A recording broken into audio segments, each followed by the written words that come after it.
Bien, vamos ahora sí a la segunda parte de la explicación, ¿no? Nos habíamos quedado acá en la parte de las máquinas y demás. Vamos a lo social, es decir, ¿qué cambios, además de los cambios productivos, bueno, qué cambios, ¿sí?, en lo social produjo esta revolución?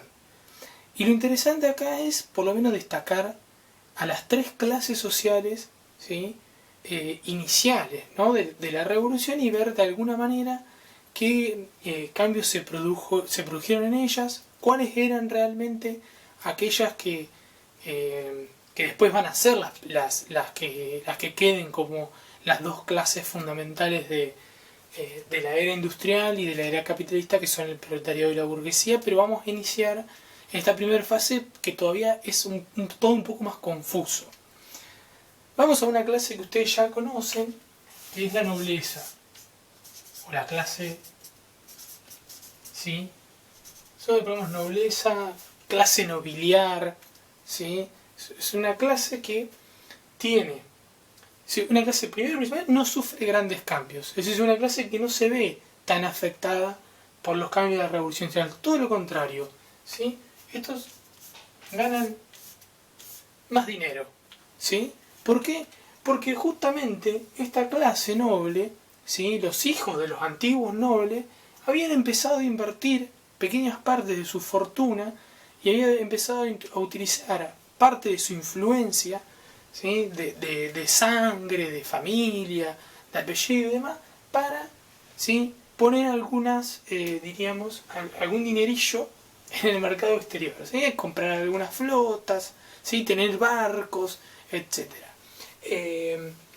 Hay una novela, ustedes no creo que la lean, pero bueno, por ahí la conocen o por ahí están leyendo en literatura, que se llama El Mercader de Venecia, ¿sí? Es una obra de teatro del escritor William Shakespeare, ¿sí?, que lo pueden conocer por Romeo y Julieta, que es como la más conocida, pero esta es también fantástica, El Mercader de Venecia.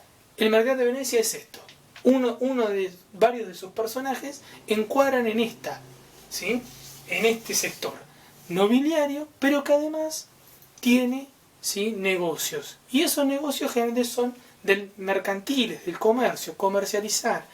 Antes por ahí comercializaban sedas, productos exóticos y demás, y ahora justo les viene muy bien la revolución industrial. ¿Por qué? Porque además de comercializar sus productos exóticos, también hacen negocios con las fábricas, con los fabricantes, para vender esos productos y llevarlos a los destinos a donde ellos ya iban, ¿sí? ¿Basta acá? Entonces, esta clase no sufre mucho, de hecho, gana muchísimo más guita. La otra clase que aparece, y esta sí es la clase, ¿sí?, son la clase de los industriales.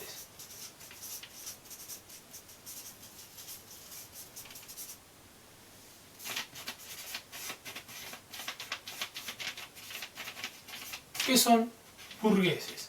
No porque todos los burgueses sean industriales, ni porque para ser burgués haya que ser industrial, sino porque van a ser ellos los que van a llevar adelante la industrialización, ¿sí? No necesariamente, repito, no necesariamente significa de que todos los burgueses son solo industriales, o que para ser burgués había que ser industrial, ¿sí? Vamos a ver que después estos burgueses también van a tener acceso, van a comprar flotas, van a tener bancos, por ejemplo, ¿sí?, que es otro sector en donde estaba la nobleza, en los bancos, en las casas financieras.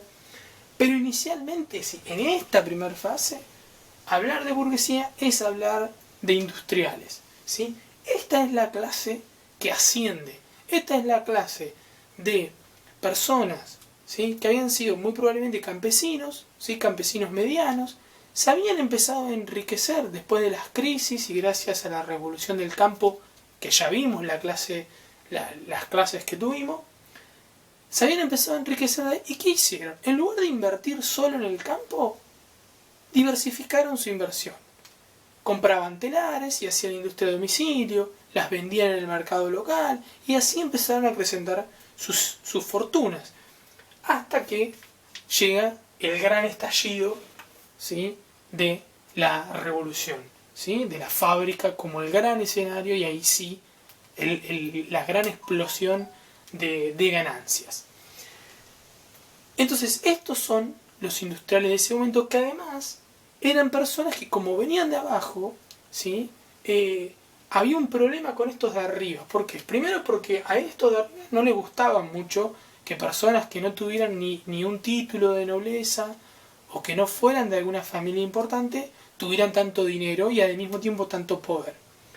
Pero al mismo tiempo, estos burgueses, que no es que están más abajo, yo los pongo en este orden por ponerlos, estos burgueses tampoco tenían mucha simpatía por la nobleza, porque creían que en realidad estaban teniendo privilegios que ellos ahora sí estaban en situación de reclamar, como los derechos políticos, de participación política. Es por eso que muchos burgueses, en lugar de esperar, digamos, a que esos derechos se les concedieran, luchaban por eso o compraban títulos de nobleza. ¿Para qué? Para acceder a esa clase, porque era la clase más importante, ¿sí? Independientemente de que no fuera la más rica, ¿sí? Era la más importante. Y después están la otra clase fundamental, que son los trabajadores.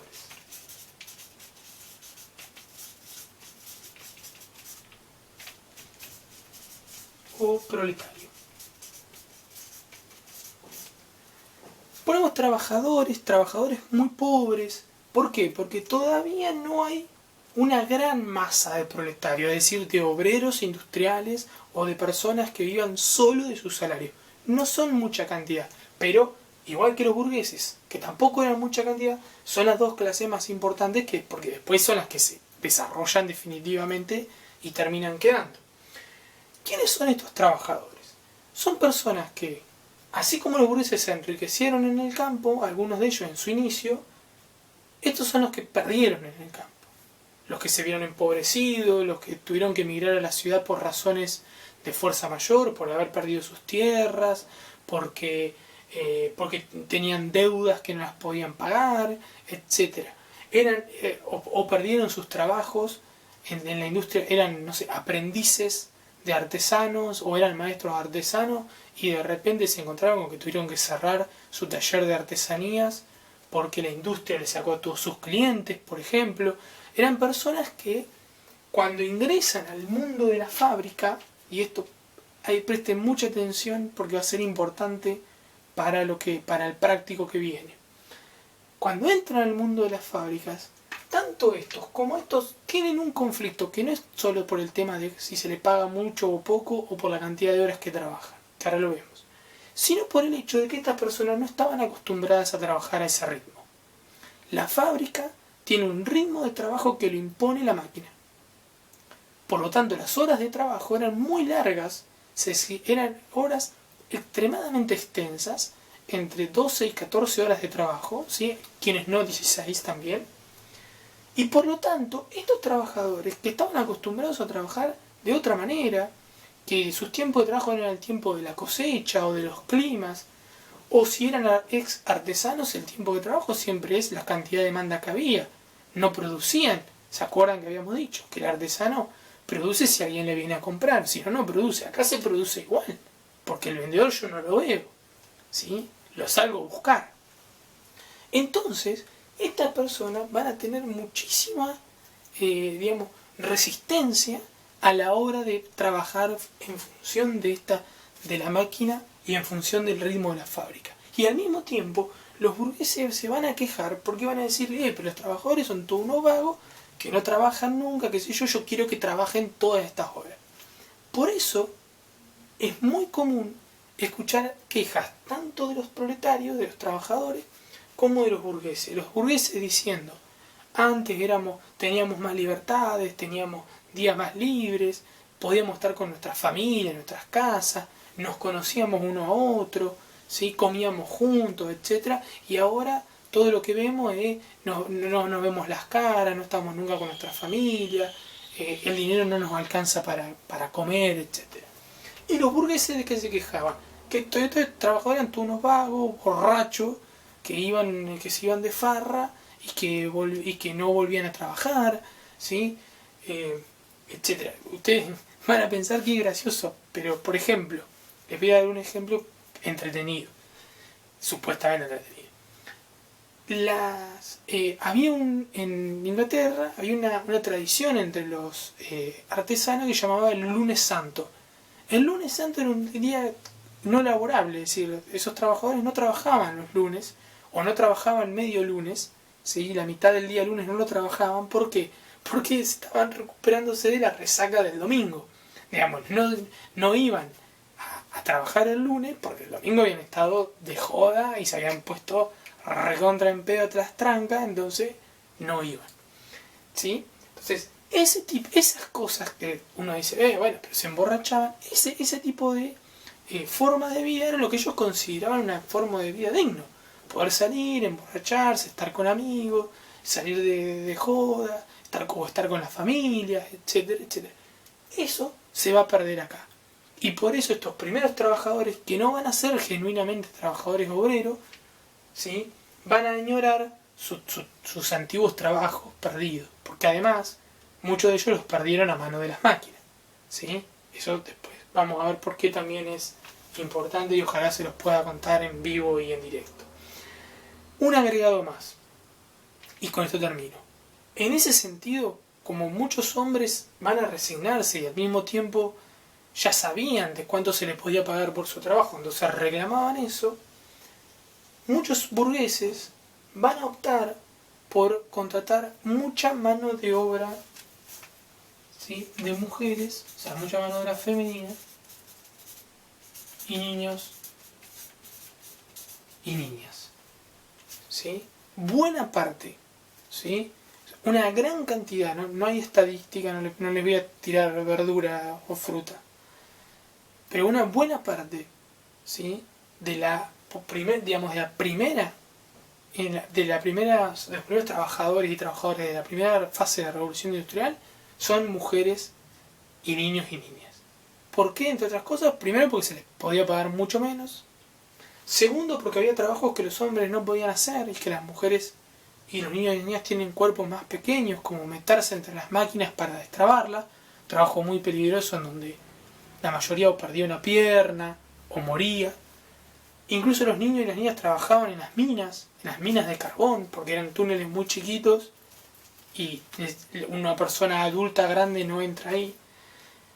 Incluso también era una mano de obra mucho más controlable, porque sus salarios no se los pagaban a ellos, se los pagaban al padre, o al esposo en este caso, ¿sí? Que era el único que podía firmar contratos laborales.